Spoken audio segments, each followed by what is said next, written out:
ஈசிஆரில் ஃபங்க்ஷன்னு சொன்ன உடனே என்ன ட்ரெஸ் போடலாம் அப்படின்னு செலக்ட் பண்ணுறதை விட என்னென்னலாம் ஃபோட்டோஸ் எடுக்கலாம், எந்த மாதிரியான வீடியோஸ் எல்லாம் எடுக்கலாம் அப்படின்னு தான் என்னுடைய மைண்டு யோசிக்க ஆரம்பிச்சிருச்சு. ஒரு ரிசப்ஷனுக்கு ரெடி ஆகிறதுக்குள்ளே இன்னொரு ரிசப்ஷனே முடிஞ்சிடும் போல், அவ்வளோ டைம் எடுக்குது. நாங்கள் ரிசப்ஷன் அட்டென்ட் பண்ணுறதுக்கு போனோமா இல்லை கண்டென்ட் ஷூட் பண்ணுறதுக்கு போனோமான்னு எங்களுக்கே டவுட் வந்துருச்சு. என்னுடைய ஃபோன் கேமரா அவ்வளோ ஃபுல் சார்ஜ் ஆயிடுச்சு. நல்லா என்டர்டெய்னிங்காக ஜாலியாக இருக்க போகுது இந்த vlog. Welcome to my channel. நான் உங்கள் பிரியா. என் சேனலை சப்ஸ்கிரைப் பண்ணி தொடர்ந்து ஆதரவு கொடுத்துட்ருக்கேன். உங்கள் எல்லாருக்குமே ரொம்ப நன்றி. இனிமேல் சப்ஸ்கிரைப் பண்ண போகிறவங்களுக்கும் ரொம்ப ரொம்ப நன்றி. நம்மளுடைய சேனல் இப்போது 25,000 சப்ஸ்கிரைபர்ஸை கிராஸ் பண்ணி போயிட்டுருக்கோம். சப்ஸ்கிரைப் பண்ணி சப்போர்ட் பண்ணிகிட்ருக்க ஒவ்வொரு நல்லுள்ளங்களுக்கும் என்னுடைய மனமார்ந்த நன்றி. இப்போ தான் சேனலுக்கு முதல் முறை விசிட் பண்ணியிருக்கீங்க அப்படின்னா மறக்காமல் சப்ஸ்கிரைப் பண்ணிடுங்க. ஹஸ்பண்ட் ஒர்க் பண்ணுற ஆஃபீஸ் ஓனர்னுடைய வீட்டு ஃபங்க்ஷனுக்கு தான் நாங்கள் போயிருந்தோம். இது ஜூலை 5th அன்னைக்கு சண்டே எடுத்திருந்த வீடியோ. உங்களுக்கு தெரியும், ஜூலை 2 வந்து நம்ம பள்ளி எடுத்துகிட்டு வந்தோம். 3வது நாளே இந்த ஃபங்க்ஷனுக்கு போயே ஆகணுமா அப்படிங்கிற தாட் இருந்துச்சு. இருந்தாலும் உடம்பு ஓரளவுக்கு நல்லா இருக்குது அப்படின்னா கிளம்பிடலாம் அப்படின்னு தான் நினச்சிட்டு இருந்தோம். மோஸ்ட்லி ரிலேஷன்ஸ்னுடைய ஃபங்க்ஷன் தவிர்த்து இந்த மாதிரி ஆஃபீஸ் சைடு ஃபங்க்ஷன் அப்படின்னாவே ஃபேமிலியோடு போக மாட்டோம். ஹஸ்பண்ட் மட்டும்தான் போவாங்க. ரொம்ப லாங்காக இருந்துச்சு அப்படின்னா வீட்டுக்கு வர்றதுக்கு நைட் ரொம்ப லேட் நைட் ஆகும் அப்படிங்கிறதுனாலேயே போகவே மாட்டோம். இந்த ஃபங்க்ஷனுமே லேட் நைட் ஆயிடுச்சு. அதை பற்றி நான் பின்னாடி சொல்கிறேன். ஆல்மோஸ்ட் ஒர்க்கர்ஸ் எல்லாருமே அவங்களுடைய ஃபேமிலியோடு தான் வந்திருந்தாங்க. பார்க்கறதுக்கே அவ்வளோ சந்தோஷமாக இருந்துச்சு. எல்லாரோடையும் டைம் ஸ்பெண்ட் பண்ணதில் எங்களுக்கும் ரொம்ப ஹாப்பி. நானும் ஒரு 13 இயர்ஸாக இந்த ஃபீல்டில் தான் ஒர்க்கிங்கில் இருந்தேன். ஸோ எல்லாரையும் தனித்தனியாக பார்த்துட்டு ஃபேமிலியோட பார்க்கும்போது அவ்வளோ ஹாப்பியாக இருந்துச்சு. நிறைய அனுபவம் இருக்குது. சொந்தக்காரங்களோட இந்த மாதிரி கும்பலாக ஒரு ஃபங்க்ஷனுக்கு போகிறோம் அப்படின்னாவே லாஸ்ட்டில் ஒரு சண்டையோடு தான் திரும்ப வருவோம். எல்லார் வீட்லேயுமே இது நடந்திருக்கும் அப்படின்னு நினைக்கிறேன். இந்த மாதிரி ஃபங்க்ஷனாக இருந்தாலும் சரி, ஒரு ஃபெஸ்டிவலாக இருந்தாலும் சரி, சண்டை இல்லாமல் முடியவே முடியாது. ரிலேஷன்ஸை விட இந்த மாதிரி ஃப்ரெண்ட்ஸ் அண்ட் ஃபேமிலியோடு அட்டென்ட் பண்ணுற ஃபங்க்ஷன் ரொம்பவே ஸ்மூத்தாக இருந்துச்சு. ஸ்டாஃப்னுடைய ஃபேமிலிஸ் எல்லோரும் கிளம்புறதுக்கு புருஷவாக்கம்லேருந்து பஸ் வந்து ரெடி பண்ணியிருந்தாங்க. அதுக்கு நாங்கள் வீட்டிலேருந்து 12:20க்கு கிளம்பிட்டோம். பஸ் 3 மணிக்கு கிளம்போம் அப்படின்னு சொல்லியிருந்தாங்க. 12:20க்கு கிளம்பி நேராக பெரம்பூர் போயிட்டு அங்கேருந்து புருஷவாக்கம் போகிறதுக்கு பஸ் பிடிச்சி போய்கிட்டோம். அங்கே போய் இறங்கி ஒரு 1/2 an hour புருஷவாக்கத்தையே சுற்றிக்கிட்டு இருந்தோம். ஹஸ்பண்ட் எப்போவுமே வண்டிலேயே போனதுனால பஸ்ஸில் போய் இறங்கினதுக்கப்புறமா அவங்களுக்கு சடனாக ரூட் வந்து மைண்டில் வரல.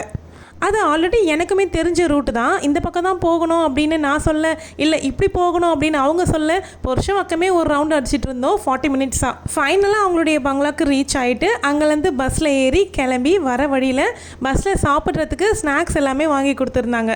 அதெல்லாம் ஜாலியாக ஹாப்பியாக சாப்பிட்டுக்கினே ஒரு லாங்காக ஒரு ட்ராவல் பண்ணுறது ரொம்ப ஜாலியாக இருந்துச்சு. பசங்களுக்குமே ஒரு புது எக்ஸ்பீரியன்ஸாக தான் இருந்துச்சு இது. புருஷவாக்கம்லேருந்து கிளம்பி ஒரு 2 hours போல் ட்ராவல் டைம் இருந்திருக்கோம். நாங்கள் போய் ரீச் ஆனோம். அந்த ரெசார்ட்னுடைய லொக்கேஷன் வந்து செம்ம அழகாக இருந்துச்சு பார்க்குறதுக்கே. அதுலேயும் நைட் லுக் வந்து ஆசமாக இருந்துச்சு. அங்கே இருக்க லைட் செட்டிங்ஸு, அவங்களுடைய டெக்கரேஷன்ஸ் இதெல்லாமே ரொம்ப அழகாக பண்ணியிருந்தாங்க. ஃபஸ்ட்டு நாங்கள் நினச்சிட்டு இருந்தோம் மார்னிங்கே கிளம்புற மாதிரி இருக்கும். ஸோ ட்ரெஸ்ஸஸ் எல்லாமே எடுத்துக்கிட்டு போயிட்டு அங்கே போய் கண்டிப்பாக ரூம் இருக்கும், நம்ம வந்து மாற்றிக்கலாம் அப்படின்னு தான் நினச்சிட்டு இருந்தோம். எப்போ 3 மணிக்கு கிளம்போம் பஸ்ஸு அப்படின்னு சொன்னாங்களோ நான் அப்போவே மைண்டில் ஃபிக்ஸ் பண்ணிட்டேன், கண்டிப்பாக நமக்கு டைம் இருக்காது. நம்ம இங்கேருந்து கிளம்பும் போதே ரெடி ஆகிட்டே கிளம்பிடலாம். அங்கே போய் நம்ம ரெடி ஆகிக்கலாம் அப்படின்னா அது சரிப்பட்டு வராதுன்னு யோசிச்சு இங்கேருந்து கிளம்பும் போதே நான் கம்ப்ளீட்டாக ரெடி ஆகிட்டே கிளம்பிட்டேன். அங்கே போய் ரீச் ஆகிட்டு லைட்டாக டச்சப் மட்டும் பண்ணிக்கலாம் அப்படின்னு யோசித்து என்னுடைய fair and lovely powder, lipstick எல்லாமே எடுத்து வச்சேன்.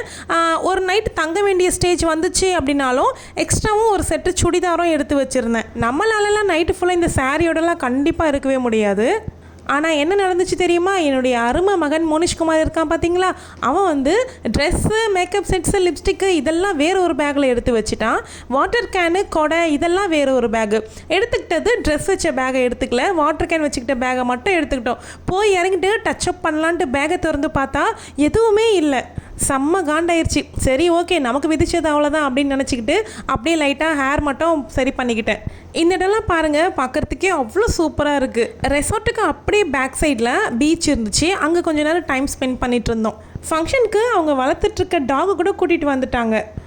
ஹஸ்பண்டுடைய ஃப்ரெண்டுடைய பையனும் என்னுடைய பையன் அப்புறம் என்னுடைய ஹஸ்பண்ட் எல்லாருமே வந்து அந்த டாக் கூட கொஞ்ச நேரம் விளையாடிட்டு இருந்தாங்க ஜாலியாக. கடிக்கல, எதுவுமே பண்ணலை. அதுவுமே சைலண்ட்டாக எல்லாருக்கூடையும் விளையாடிட்டு இருந்துச்சு.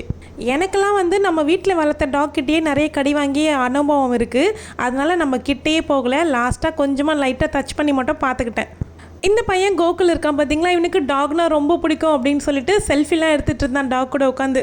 ஹஸ்பண்ட் கூட ஒயிட் ஷர்ட் போட்டு ஒரு அண்ணா போகிறாங்கல்ல, அந்த அண்ணாவும் நானும் எல்லாமே ஒரே ஆஃபீஸில் தான் ஒர்க் பண்ணோம். அவங்களுடைய ஒய்ஃபு பசங்க எல்லாரையுமே வந்து இப்போ தான் நான் ஃபஸ்ட் டைம் பார்த்தேன். அவங்க எல்லாருமே ரொம்ப நல்லா ஜாலியாக பழகினாங்க. அவங்களுடைய சன் கூட சொல்லியிருந்தாரு, என்னுடைய வீடியோஸ் வந்து இன்ஸ்டாகிராமில் நான் பார்ப்பேன்க்கா அப்படின்னு சொன்னாங்க. ரைட் சைடில் வந்து ஃபங்க்ஷனுக்கு வேண்டிய செட்டப்ஸ் எல்லாமே ரெடி பண்ணிகிட்டு இருந்தாங்க. சரி ஓகே, அது ரெடி ஆகட்டும் அப்படிங்கிறதுனால ஃபஸ்ட்டு பீச் பார்த்துட்டு வந்துடலாம் அப்படின்னு அங்கே தான் போயிட்டுருக்கோம். அது என்னமோ தெரியல, எவ்வளோ டயர்டோ இல்லை எவ்வளோ இறுக்கமான மனசோடையோ போயிட்டு நம்ம கடலாண்ட போய் நின்னோம் அப்படின்னா எல்லாமே மறந்து அவ்வளோ சந்தோஷமாக மாறிடுது. பீச் ஆண்ட நின்று நிறைய ஃபோட்டோஸு, வீடியோஸு, செல்ஃபிஸ் எல்லாமே எடுத்துக்கிட்டோம். அங்கேவே பக்கத்துலேயே ஃபேமிலியாக உட்காந்துக்கிற மாதிரி சேர்ஸ் எல்லாமே போட்டு வச்சுருந்தாங்க. அங்கே ஒரு 1/2 hour கிட்ட டைம் ஸ்பெண்ட் பண்ணியிருப்போம். அந்த அப்போவே வந்து குரூப்பில் மெசேஜும் சென்ட் பண்ணிட்டாங்க, நைட்டு 9 மணிக்கு வண்டி கிளம்பிடும் அப்படின்னு. அப்போவே முடிவாயிருச்சு, நைட்டு ஸ்டே பண்ணுற ஆப்ஷன் நமக்கு கிடையாது. ஓகே, ட்ரெஸ் எடுத்துகிட்டு வராததும் நல்லது தான் அப்படின்னு நினச்சிக்கிட்டேன். ஃபஸ்ட்டு எனக்கு வந்து ஒரு மாதிரி தான் இருந்துச்சு, நம்ம வந்து தனியாக இருக்க மாதிரி இருக்குமோ, எல்லாரோடையும் அட்டாச்மெண்ட் இல்லாமல் யாரும் பெருசாக நம்ம கூட பேச மாட்டாங்க, நமக்கே ஒரு மாதிரி இருக்கும். பார்த்திங்கன்னா ஒரு புது ஃபங்க்ஷனுக்குலாம் போகிறோம் அப்படின்னா எல்லாருக்கூடையும் பேசணும் அப்படின்னா நமக்கு ஒரு தயக்கமாக இருக்கும். எவ்வளோ பேருக்கு இருக்கும் அப்படின்னு தெரியல, கண்டிப்பாக எனக்கு இருக்கும். ஆனால் நான் நினச்சி போனது வேறு, அங்கே நடந்தது வேறு. எல்லாருடைய ஃபேமிலியுமே வந்து அவ்வளோ ஜாலியாக எல்லாருடைய சகஜமாக சந்தோஷமாக பழகியிருந்தாங்க. ஏதோ ரொம்ப நாள் நம்மக்கிட்ட பழக்கப்பட்டவங்க மாதிரி நம்மக்கிட்ட பழகினாங்க. சாப்பிட்றதுக்கு சுற்றி எவ்வளோ வெரைட்டிஸ் இருக்குது, ஏகப்பட்ட வெரைட்டிஸ் இருக்குது. ஆனால் நமக்கு தான் பல்லு பிடிங்கிருக்காங்களே, நம்மளால் பெருசாக சாப்பிட முடியாது. அன்றைக்கி இருந்த ஸ்டேஜுக்கு எதெல்லாம் என்னால் சாப்பிட முடியுமோ அதை மட்டும் எடுத்துக்கிட்டேன். கூட வந்து அண்ணனோட பாப்பா வந்து ரொம்ப அழகாக இருந்தாங்க. அவங்கள ரொம்ப நாள் கழிச்சு ஒரு குழந்தைய தூக்கி வச்சுக்கிட்டு இருந்த மாதிரி ஒரு ஜாலியாக இருந்துச்சு அன்றைக்கி. ஏன்னா நம்ம பசங்கள்லாம் வளர்ந்துட்டாங்களா, நம்ம ரிலேஷன் சரௌண்டிங்கில் கை குழந்தைய தூக்கியெல்லாம் ரொம்ப நாள் ஆயிடுச்சு. அவங்களுடைய குழந்தைய தூக்கும் போது எனக்கு ரொம்ப ஹாப்பியாக இருந்தது. எங்களுக்கு ஒரே குறை என்ன அப்படின்னா, நாங்கள் போய் இறங்கினதுலேருந்து திரும்பவும் பஸ்ஸு ஏறுற வரைக்கும் உட்காரத்துக்குன்ட்டு ஸ்பேஸே கிடையாதுங்க. நாங்கள் அங்கே பீச் கிட்ட ஒரு 1/2 hour உட்காந்தோம் பார்த்தீங்களா, அவ்வளோதான் அங்கே உட்காரதுக்கு உண்டான பிளேஸு. நின்றுட்டே தான் இருந்தோம். பசங்க எல்லாருக்கும் பயங்கரமாக கால் வலி வந்துருச்சு. எங்கேயாவது போய் உட்காரணுமே, என்ன சாப்பிட கூட இங்கே உட்காரத்துக்கு வந்து ஸ்பேஸ் கிடைக்கிறது கிடையாது. நின்று காலெல்லாம் செம்மையாக வலிக்க ஸ்டார்ட் ஆயிடுச்சு. அங்கேருந்து 9 மணிக்கு பஸ்ஸு கிளம்புன்னு சொல்லியிருந்தோம்ல, எல்லா ஃபங்க்ஷன்லாம் அட்டன் பண்ணி முடிச்சுட்டு ஃபைனலாக பஸ் ஏறி நாங்கள் சென்ட்ரல் வந்து ரீச் ஆகிறதுக்கே ஒரு 11 o'clock போல் ஆயிடுச்சு. சென்ட்ரல்லேருந்து இன்னொரு 42 கிலோமீட்டர் ட்ராவல் இருக்குது எங்களுக்கு. சென்ட்ரலில் 11:15 மணிக்கு லாஸ்ட்டாக ஒரு ட்ரெயின் இருக்குது. இருந்தாலும் வந்து லோக்கல் ட்ரெயின் நைட்டில் அவ்வளோ சேஃப்டியாக இருக்குமா அப்படின்னா எங்களுக்கு ஒரு கொஸ்டின் மார்க் தான். அப்படியே மீறி நாங்கள் ட்ரெயினில் வந்து இறங்கிட்டோம் அப்படின்னாலும் எங்கள் வீட்டுக்கிட்டே இருக்க நாய்ங்கக்கிட்ட நாங்கள் தப்பிச்சு வீடு வந்து சேர்கிறதுக்குள்ளே அப்பாடான்னு இருக்கும். பயந்தே சேர்த்துருவோம். அதனால் நாங்கள் பஸ்ஸில் வந்துட்டுருக்கும் போதே நான் ஃபாஸ்ட் ட்ராக்கு கால் பண்ணி கொட்டேஷன்ஸ் எல்லாமே கேட்டுக்கிட்டேன். எவ்வளோ ஆகும் என்ன அப்படிங்கிறதெல்லாம் நான் கேட்டு வச்சுக்கிட்டு நெருக்கத்தில் வந்ததுக்கப்புறமா புக் பண்ணிட்டேன். எங்கள் கூடவே சென்ட்ரலில் கொஞ்சம் பேர் இறங்கிட்டாங்க. நாங்கள் இறங்கிட்டு ஒரு 5 நிமிஷத்தில் நாங்கள் புக் பண்ணியிருந்த காரும் வந்து சேர்ந்துருச்சு. நாட்டு நடப்பெல்லாம் பார்த்து நைட் ட்ராவல் அப்படின்னாவே கொஞ்சம் பயமாக தான் இருக்குது. இருந்தாலும் வேறு வழி இல்லை, வீடு வந்து சேரணும்ல. அங்கேருந்து ஃபாஸ்ட் ட்ராக் பிடிச்சி வீடு வந்து சேர்கிறதுக்கு நைட்டு 12:20 அப்படி ஆயிடுச்சு. கிட்டத்தட்ட 12 மணி நேரம். மதியம் 12:20க்கு வீட்டிலேருந்து கிளம்புனோம், ராத்திரி 12:20க்கு வீட்டுக்கு வந்தோம். இதுக்காகவே தான் வந்து மோஸ்ட்லி ஈவினிங்கில் ஏதாவது ஃபங்க்ஷன் வருது அப்படின்னாவே ஹஸ்பண்ட் மட்டும்தான் போவாங்க. இந்த ஃபங்க்ஷன் எல்லாரோடையும் ஃபேமிலியாக என்ஜாய் பண்ணலாம் அப்படின்னு தான் நாங்களுமே வந்திருந்தோம். அந்த அன்றைக்கி ஒரு ரிசப்ஷன் அப்படிங்கிற மைண்ட் செட்டில் தான் கிளம்பி வந்திருந்தோம். ஆனால் திரும்ப வரும்போது ஒரு மெமரபுளான டேவாக எங்களுக்கு மாறிடுச்சு. ஹோப் இந்த வீடியோ உங்களுக்கும் என்டர்டெய்னிங்காக இருந்திருக்கும் அப்படின்னு நினைக்கிறேன். இந்த வீடியோ பிடிச்சிருந்தா வீடியோவை லைக் பண்ணிக்கோங்க, வீடியோவை ஹைப் கொடுங்க. சேனலுக்கு புதுசாக வரீங்க அப்படின்னா சப்ஸ்கிரைப் பண்ணிக்கோங்க.